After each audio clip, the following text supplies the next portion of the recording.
క్రీస్తు నామమున ప్రతి వారిని యొక్క జన్మనకు హృదయపూర్వకంగా ఆహ్వానిస్తున్నాను.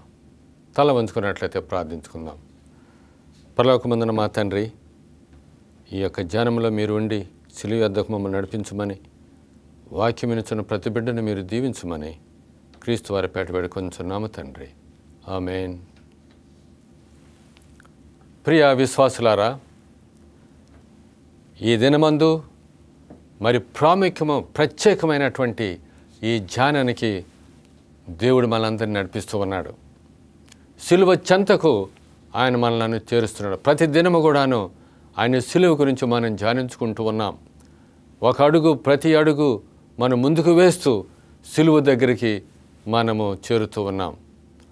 పాపికి సిలువ చాలా విలువైనటువంటిది. సిలువ లేనిదే రక్షణ లేదు. బైబిలు గ్రంథము కూడా లేదు సిలువ లేనిదే. ఆది కాండం నుంచి ప్రకటన గ్రంథం వరకు కూడాను ప్రతి వాక్యము కూడాను గొర్రెపిల్ల సిలువ వేయబడటం, సిలువ దగ్గరికి, సిలువ ధ్యానానికే, సిలువ చూపిస్తూనే మనకి వాక్యములు మనకి రాయబడి ఉన్నవి. అంచేత ప్రియులారా, ఈ సమయమందు దేవుడు ఆయన ప్రేమతో మనలను ఈ సిలువ కొండ దగ్గరికి మనల్ని నడిపిస్తున్నాడు. మనం ఆయనతో వెళ్ళాలి. మనం కనుక వెళ్ళకపోయినట్లయితే మనకి రక్షణ లేదు. ఎమ్మాయి మార్గములో ఏ విధంగా యేసు ప్రభు వారికి ఆయన పడినటువంటి దెబ్బలు, పొందినటువంటి బాధలు ఏ విధంగా అయితే వారు చెప్పినారో ఆ విధంగానే మనం కూడాను ఆయన సిలువ గురించి, ఆయన మరణం గురించి మనం ధ్యానించు, ఇతరులకు చెప్పుతూ, ఇతరులకు బోధిస్తూ మనము జీవితాన్ని గడపాలని ఈ సమయమందు నేను మీకు మనం చేసుకుంటున్నాను. ఈ దినమందు మన మూల వాక్యము లూకా సువార్త 23వ అధ్యాయం 33లో ఈ యొక్క ధ్యానము విమిడి ఉన్నది. వాక్యం చదువుకుందాం ప్రియులారా. లూకా సువార్త 23వ అధ్యాయం 33వ వచనం. వారు కపాలమనబడిన స్థలమునకు వచ్చినప్పుడు అక్కడ కుడివైపున ఒకనిని, ఎడమ వైపున ఒకనిని, ఆ నేరస్తులను ఆయనతో కూడా సిలువ వేసిరి. ఆయనతో కూడా సిలువ వేసిరి. చాలా ప్రాముఖ్యము, చాలా విలువైనటువంటి వాక్యము. ఆయనతో కూడా సిలువ వేసిరి.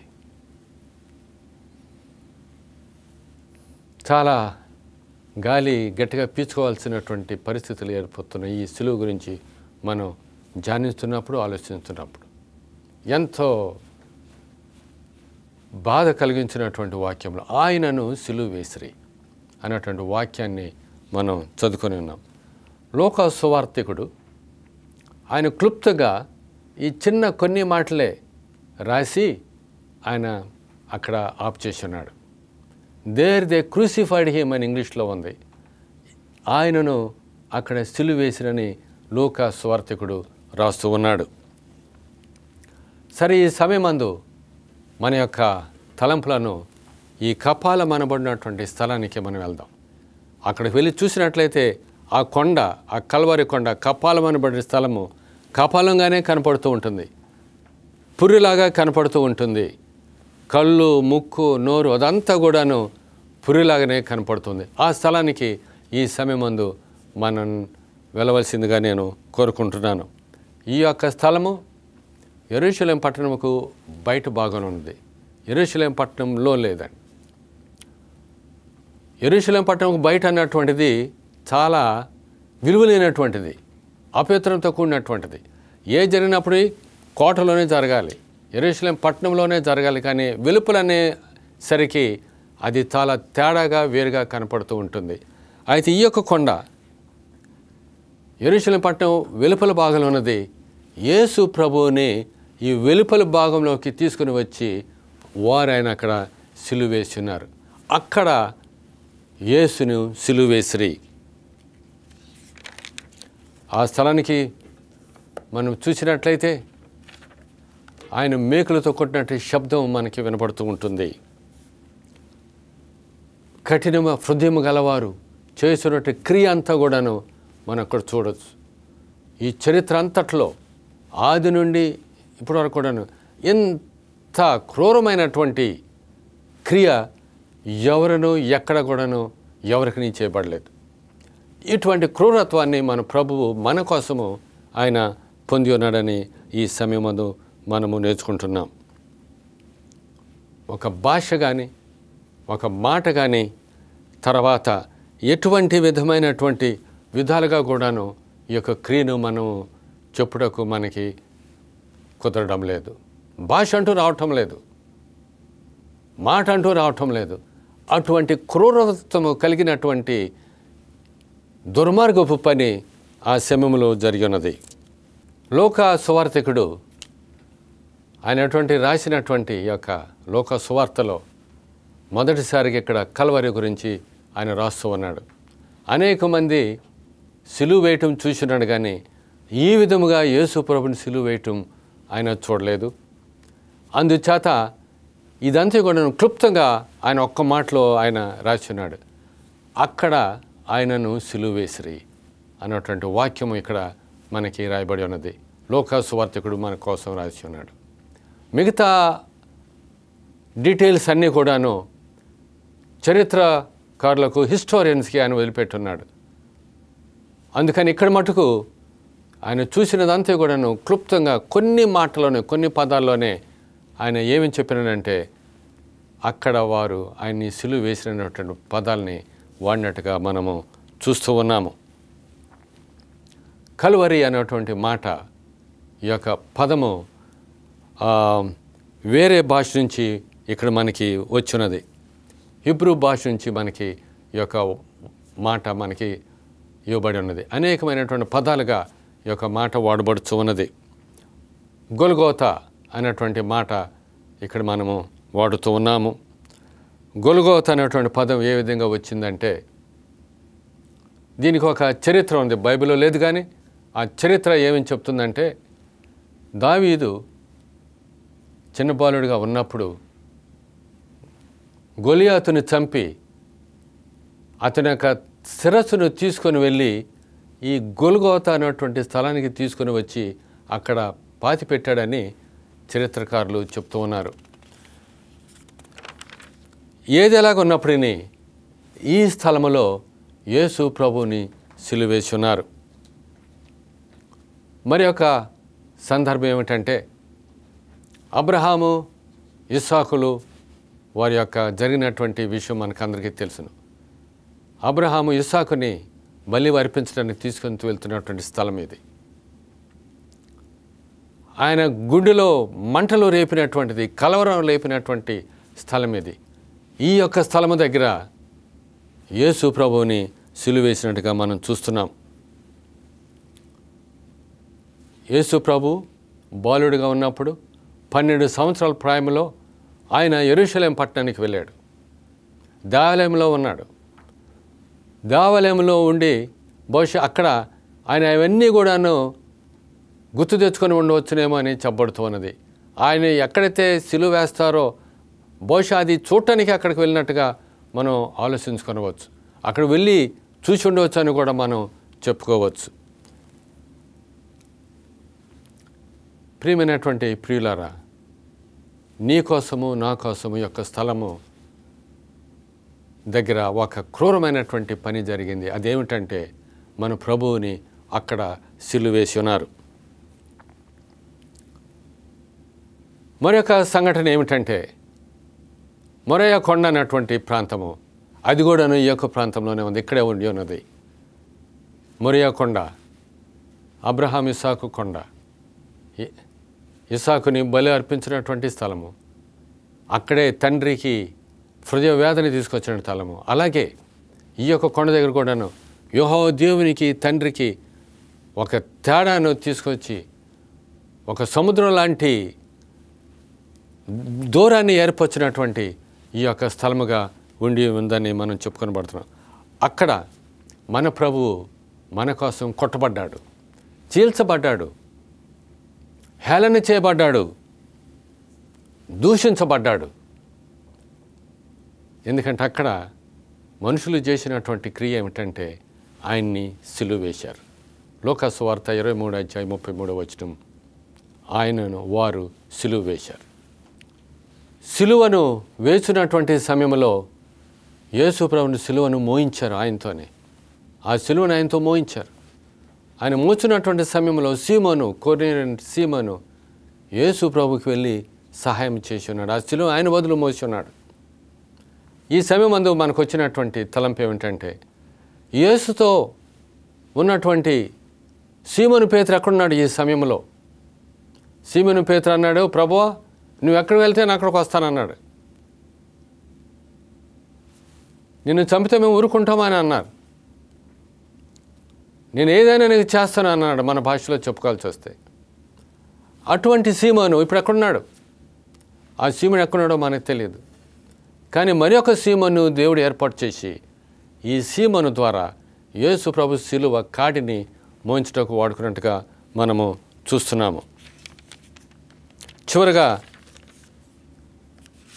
యేసు ప్రభుని సిలువ వేయబడినటువంటి స్థలానికి యేసును తీసుకొని వెళ్ళి ఉన్నారు. మనం ఈ యొక్క సిలువ ప్రాంతాన్ని మనం క్లుప్తంగా మనం చూసుకున్నట్లయితే, సిలువ ఎక్కడిది, ఎటువంటిది? గలిలయలో పుట్టినటువంటి యేసు గలిలయ నుంచి గెత్సమనే వరకు అని మనం చెప్పుకోవచ్చు. గెత్సమనే నుంచి గలబోతా అని కూడా మనం చెప్పుకోవచ్చు. గబ్బాతా నుంచి గొల్గోతాకి, ఇటువంటి స్థలాలన్నీ కూడాను యేసు ప్రభువును తిప్పినట్టుగా మనం చూస్తున్నాము. గ్యాలలీ ఎక్కడ? గెత్సమని. తర్వాత గెత్సమని నుంచి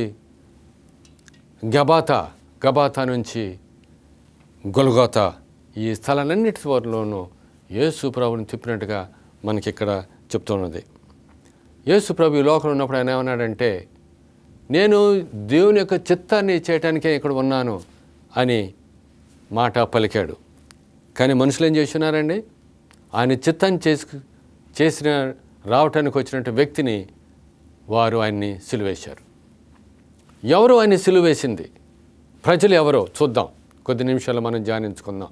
రోమీలు అక్కడ ఉన్నారు. రోమ ప్రభుత్వం వారు ఉన్నారు. రోమ ప్రభుత్వం అధికారంలో ఉండి ఉన్నది. వారు యేసుని సిలువేశారు అని మనం చెప్పుకోవచ్చు. వీరు మొదటి వారు. శతాధిపతులు కూడా అక్కడ ఉండి ఆయన్ని సిలువేసినట్టుగా మనము చూస్తున్నాం. గ్రీకు దేశస్థులు ఉన్నారు. తర్వాత యూదులు కూడా అక్కడ ఉండి ఉన్నారు. యేసు ప్రభు తల మీద వారు గ్రీకు భాషలోను, తర్వాత లాటిన్ భాషలోను, హిబ్రూ భాషలోను ఆయన గురించి తల మీద రాసి యూదులు రాజు అని రాసి అక్కడ పెట్టి ఉన్నారు. అందుచేత ఈ వాక్యంలో చదవటానికి ఆ భాష వచ్చిన వారు అందరూ కూడా అక్కడ ఉన్నారని మనకు అర్థముగా చూపిస్తూ ఉన్నది. ఈ భాషలు మాట్లాడేవారు అక్కడ ఉండి ఉన్నారు. రబ్బీలు ఉన్నారు, యూదులు ఉన్నారు, అనేకులు ఉన్నారు, వాక్యం తెలిసినటువంటి వారు ఉన్నారు. తాల్మూడ్ పట్టుకొని గ్రంథంలో తిరిగివేస్తూ లేఖనాలు చదివి ప్రతి విషయం తెలిసినట్టు వారు యూదులు కూడా అక్కడ ఉండి ఉన్నారు. పస్కా పండుగ జరుగుతున్నటువంటి సమయం ప్రియులారా, ఈ పస్కా పండుగ ఆచరించడానికి అనేక యూదులు ఆ యొక్క స్థలానికి చేరుకొని ఉన్నారు. అందరికీ తెలిసినటువంటి విషయం, లేఖనాల ద్వారా వారు తెలుసుకున్నటువంటి విషయము. అందరూ కూడాను ఎక్కువ పాండిత్యం కలిగిన, లేఖనములో ఎక్కువ పాండిత్యం పొందినటువంటి వారు. వీరందరూ కూడాను మెస్సయా వచ్చి మరణిస్తాడు, సిలువను వేయబడతాడన్న విషయాన్ని కూడాను వారికి తెలిసినటువంటి విషయమే. అంచేత ప్రియులారా, ఆ యొక్క స్థలంలో ఎవరున్నారంటే రోమీలు ఉన్నారు, గ్రీకు దేశస్థులు ఉన్నారు, యూదులు ఉన్నారు, ఇంకా అనేక భాషలు తెలిసినటువంటి వారు ఉన్నారు. ఇంకొక మాటలో మనం చెప్పుకోవాలంటే మనం కూడా అక్కడ ఉండి ఉన్నామని కూడా మనం చెప్పుకోవచ్చు. వి వర్ ఆల్సో దేర్. మన ప్రభువుని సిలువ వేసినప్పుడు, ఆయన ఈ యొక్క లోకంలో ఉన్నప్పుడు, ఆయన ఎక్కడికి వెళ్ళినప్పటికీ ఆయన మంచి క్రియలు చేస్తూనే ఉన్నాడు. కానీ ప్రజలు ఏం చేశారండి? అంత మంచి క్రియలు చేసినటువంటి వ్యక్తిని, ఆ వ్యక్తిని సిలువ వేస్తున్నారు. They crucified him. వారు ఆయన అక్కడ సిలువ వేస్తున్నారు. ఇంత మంచి చేసినటువంటి వ్యక్తికి ఇచ్చినటువంటి విలువేమిటి? What is the price? విలువేమిటండి? ఆ విలువేమిటి ఏమిటో మనకి అక్కడ వాక్యంలో ఉంది. ఆయనను వారు సిలువ వేసిరి. అదే వారు ఆయనకి ఇచ్చినటువంటి విలువ అని మనం చెప్పుకోవచ్చు. భయం కలిగించారు, టార్మెంట్, భయకంపితులుగా చేశారు, బాధ పెట్టారు, హేళన చేశారు. ఆయన్ని అనేక విధాలుగా బాధను కలిగించినట్టుగా మనం చూస్తున్నాం. ఆయన్ని చంపటమే కాదండి, ఆయన సిలువ కూడా వేశారు. మరణశిక్ష విధించినప్పటికీ మరణశిక్ష ఏ విధంగా ఇచ్చారంటే సిలువ మీద ఆయన్ని మేకులతో కొట్టి చంపారు. Not only that but they crucified him. అటువంటి సమయంలో ఆయన ఎంత బాధను అనిపించున్నాడంటే ప్రియులారా, ఇక్కడ గడిపినటువంటి గంటలు, ఆకలి బాధ, జ్వరము కూడా వచ్చి ఉండవచ్చు. తర్వాత ఆయన చుట్టూ ఈగలు కూడా కమ్మి ఉండవచ్చు. తర్వాత దప్పిక కూడా 6 గంటల సేపు ఎటువంటి నీరు తాగటానికి కూడా లేకుండా, ఆహారం లేకుండా, బాధతో, బహుశా దేహంలో ఆయనకు టెంపరేచర్ కూడా ఆయనకి పెరిగి ఉండవచ్చును. ఎంత బాధలు పెడుతూ ఆయన్ని సిలువ వేసినట్టుగా మనం ఈ సమయమందు చూస్తున్నాం. చివరికి ఏం చేసినారండి? ఆయన్ని సిలువ వేశారు. ఎంత బాధ పెట్టి ఆయన్ని సిలువ వేశారు. మరణదండనే కాకుండా మరణంతో పాటు ఆయన సిలువ కూడా వేసి అని బాధ పెట్టినట్టుగా మనం వాక్యం ద్వారా ఈ సమయమందు మనం ధ్యానించుకుంటున్నాం. మన ప్రభువును ఎంతగా బాధ పెట్టున్నారంటే ఆయన చెట్టుకు వేలాడి తీయటమే కాకుండా మేకులతో కొట్టి ఆయన్ని సిలువ వేస్తున్నారండి. ఇంకా ఏం చేస్తున్నారంటే మరణశిక్షతో పాటు ఆయన్ని సిలువ వేసి చంపటానికి కూడా వారు ఏర్పాటు చేసుకొని ఉన్నారు. భరించరానటువంటి బాధలో మన ప్రభువు ఉండి ఉన్నాడు. ఇంకా ఆయన ఎక్కువగా బాధ కలిగించినటువంటి విషయం ఏమిటంటే అక్కడ ఆయన చుట్టూ మనుషులు ఉండి కేకలు వేయటము. The mob, a cruel mob, జనము ఆయన ఉండి హేళన చేయటం అన్నటువంటిది ఆయనకి ఇంకా ఎక్కువ బాధ కలిగించింది. ఎవరినైతే రక్షించడానికి ఆయన వచ్చినాడో వారందరూ కూడాను ఆయన చుట్టూ చేరి హేళన చేయటం అన్నటువంటిది ఆయనకి ఎక్కువ బాధ కలిగించినట్టుగా ఈ సమయమందు మనం తెలుసుకుంటున్నాము. ప్రియమైనటువంటి విశ్వాసులారా, సమస్తం ఆయన ద్వారా కలిగినది. యోహాను సువార్త 1:3 ఆయన మాట చెబితే అనేకమైన లోకాలు సృజించబడినటువంటి మన ప్రభు అయినప్పటికీ ప్రజలు ఏం చేస్తున్నారండి?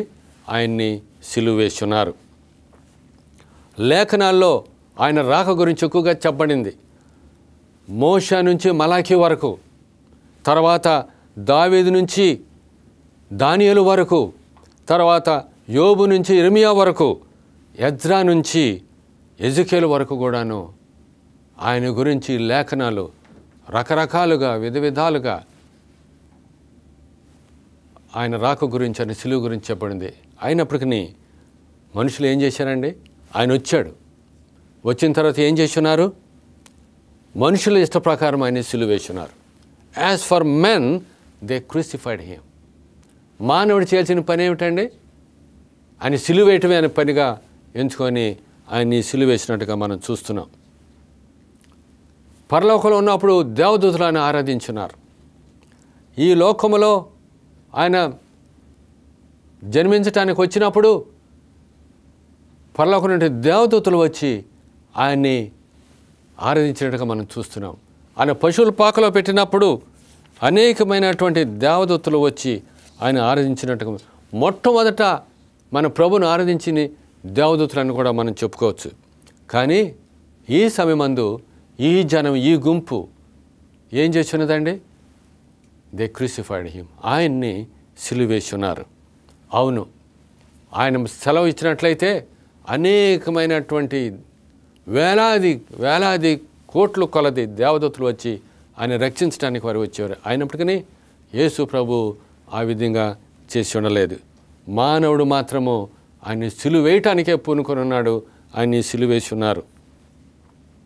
ఆయన మాట సెలవిచ్చినట్టు ఏం జరుగుతుందండి?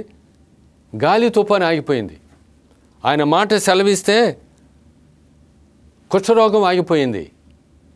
ఆయన చిత్తము ప్రకారము ఏమండి ఆయన చిత్త ప్రకారము ఆయన ఏది చేయాలనుకుంటే అది చేయటానికి ఆయన సిద్ధంగా ఉండి ఉన్నాడు.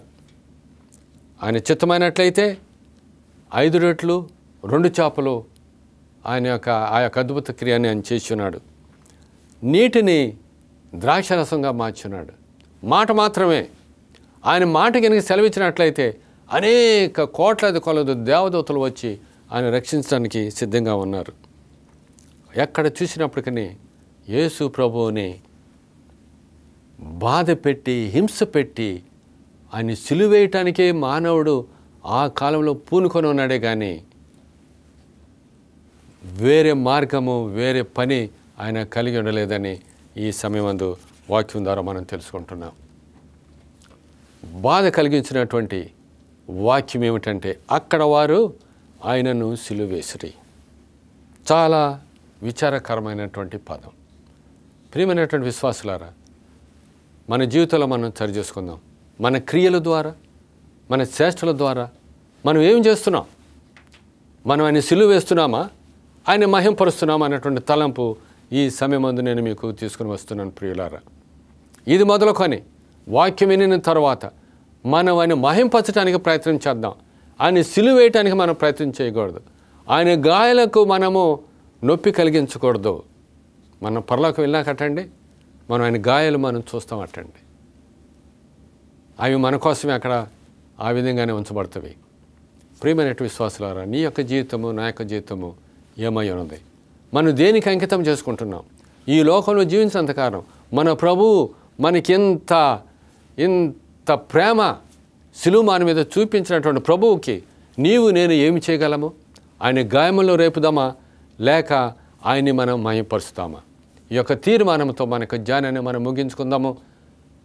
తల ఉంచినట్లయితే మనం ప్రార్థించుకుందాం. పరలోకమందున మా తండ్రి, పరిశుద్ధుడా, నీ యొక్క సిలువకై మీకు వందనాలు చెల్లించున్నాం. నీ ప్రేమ మహా గొప్పది. మేము ఎల్లప్పుడూ నీ సిలువ ధ్యానంలో ఉండి మేము నీ దగ్గరగా జీవించడానికి పరిశుద్ధాత్మను ఇక్కడ వాక్యం ప్రతి వారికి దయచేయమని క్రీస్తు వారి పేట వేడుకొంచున్నాము తండ్రి. ఆమేన్. ప్రియ విశ్వాసులారా, ప్రత్యేకమైనటువంటి ప్రార్థనలు మీరు కావాలని ఆశపడుతున్నట్లయితే ఈ దిగో ఇచ్చినటువంటి చిరునామాకు మీరు ఉత్తరము రాయవలసిందిగా నేను కోరుకుంటున్నాను. వాక్యం విన్న ప్రతి బిడ్డను దీవించునుగాక. ఆమేన్.